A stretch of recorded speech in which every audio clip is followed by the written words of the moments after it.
తర్వాత ఇంకా అయిపోయింది ముఠాముల్లి సర్దేసి సర్దేశాను సార్. ఎగ్జాక్ట్లీ. అనకాపల్లికి బదులు అటు ఫ్లైట్. అంటే నేను ఫస్ట్ ఓవర్సీస్ అనేది ఫస్ట్ థాయిలాండ్ వెళ్ళాను సార్, బ్యాంకాక్.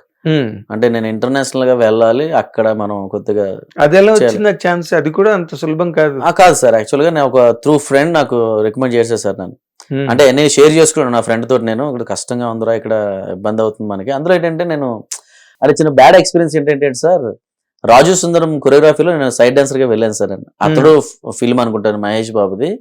అంటే మహేష్ బాబు గారు టూ టాల్ రైట్. నేను ఇలా కాస్ట్యూమ్ వేసుకుని ఇలా ఫ్లోర్ లోకి ఇలా అడుగు పెట్టండి, రాజు సుందరం మాస్టర్ అక్కడ ఉన్నాడండి. అసలు నేను ఒక స్టెప్ కూడా వేయలేదు, ఎంటర్ కూడా అవ్వలేదు. ఆ మేనేజర్ చెప్పాడంట, అరే మహేష్ బాబు డాన్సర్ కి పొట్టోళ్ళు డాన్సర్లు వేస్తారట మీకు అని ఇన్ఛార్జ్ చెప్పాడండి. ఆ ఇన్ఛార్జ్ వచ్చి, విజయ్ ఏమనుకోవద్దు, నువ్వు ఇంటికి వెళ్ళిపోవచ్చు, మాస్టర్ ఒప్పుకోలేదని చెప్పాడు. అదొకటి. అదే మాస్ సినిమాకి అండి, లారెన్స్ మాస్టర్ డైరెక్షన్ లో మాస్ సినిమాకి నేను వెళ్ళాను సార్ ఒక సాంగ్ కి.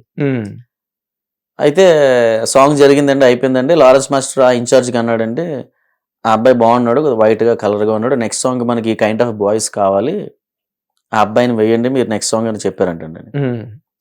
నేను చాలా హ్యాపీ ఫీల్ అయ్యాను. ఆ చెన్నై అసిస్టెంట్ వచ్చి నాకు చెప్పాడండి, అమ్మ నెక్స్ట్ సాంగ్ నువ్వు ఖచ్చితంగా రా, డేట్ లైన్ పెట్టుకోవద్దు, మాస్టర్ నిన్ను చూపించి ఇలా ఇలా అన్నారు.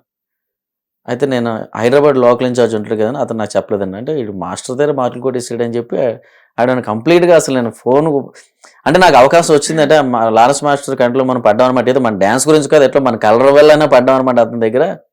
మనం ఈసారి నుంచి డ్యాన్స్లు ఎరగొట్టేయాలి, ఇంకా సాంగ్ అవకాశం వస్తాయన్నట్టుగా ఉన్నాను సార్ నేను. అది మనోడు కంప్లీట్గా బాయ్కౌట్ చేశాడు సార్ నన్ను. అంటే అంటే ఒక సామెత ఉంది సార్, పూజారి దేవుడు వరం పూజారి వరం ఇవ్వడని. ఇవన్నీ నాకు ఎక్స్పీరియన్స్ అయ్యి నాకు ఇది ఇక్కడ కష్టం అన్నగా అనిపించింది సార్. ఇంకా మనం ఇలాంటి బ్యాడ్ ఎక్స్పీరియన్సెస్ నాకు చాలా జరిగాయి సార్. అవునా? అవకాశం అంటే కొద్దిగా హైట్ ప్రాబ్లం వల్ల ఒక్కొక్కసారి నన్ను వెనక్కి తోసేయడం అదొకటి. అంటే అంత స్ట్రాంగ్ కాదు నేను, ఇవన్నీ తట్టుకునే అంత స్ట్రాంగ్ నేను కదంటే. ఫస్ట్ నేను అక్కడ మాస్టర్ గా నేను చేయడం వల్ల మళ్ళీ ఇక్కడికి వచ్చి స్క్రాచ్ నుంచి స్టార్ట్ చేయాలంటే కొద్దిగా ఇబ్బంది అయింది. బట్ నేను ఐ ట్రైడ్ మై బెస్ట్. వెనక్కు దూసేయడం, నెక్స్ట్ ఇడు పొట్టిగా ఉన్నాడు, ఇడు వద్దు డ్యాన్సులు కనడం, ఇలాంటివి చాలా జరిగిన తర్వాత ఇంకా 5 సంవత్సరాల్లో మనం ఇలా అవమానం పడాలి, ఈ లోపల మనల్ని వీళ్ళు చంపేస్తారు ఖచ్చితంగా, ఇలా మానసికంగా ఇంక మన వల్ల కాదని చెప్పి ఇంక సరే దేవుడి దయ ఇంకా ఏదైతే అదే అవుతుందని చెప్పి అప్పుడు నేను ఇంక ఇంటర్నేషనల్గా బ్యాంకాక్ ఫస్ట్ అండ్ ఛాన్స్ అక్కడ కూడా ఇబ్బంది పడడం. తర్వాత Vietnam, Hong Kong, Singapore, Taiwan, then finally settle down in China from 12 years. 12 సంవత్సరాల నుంచి చైనాలో ఫ్యామిలీతో అక్కడే సెటిల్ అయిపోయింది సార్. ఇంకా గ్రేట్, రియల్లీ గ్రేట్.